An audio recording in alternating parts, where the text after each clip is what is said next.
Magandang araw sa lahat. Pag tinukpok mo yung sarili mo, ganito, sasabihin sa iyo na may sakit ito.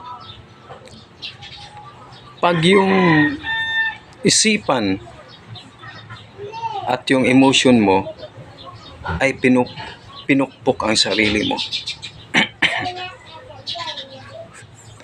may sakit ito mentally at emotionally. Pag pinukpok mo yung sarili mo, pwede mong awatin yan. Pwede ka rin maawat. Pero yung emotion na ang pumukpok sa iyo at saka yung pag-iisip mo ang pumukpok sa iyo, walang ibang makaawat sa iyo. Ikaw lang.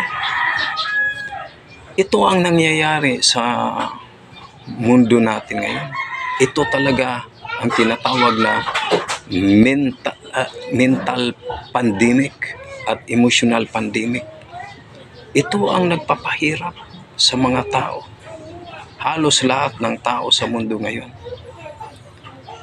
mentally and emotionally, pinapahirapan nila ang sarili nila. Tinotorture nila ang sarili nila dahil sa maling paggamit sa isipan at saka emotion sa paggamit nito. Sana malaman mo kung ano ang nature sa atong isipan at saka ating emotion. Pag malaman mo ang nature o ang likas ng ating isipan at saka ating emotion, doon magsisimula na ang panibagong experience sa buhay mo, na mawawala na ang kahirapan at saka pasakit at saka pag-torture sa sarili mo. Ito talaga ang nagdulot ng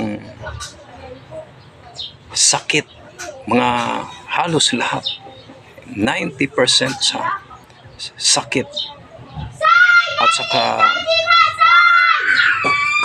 mga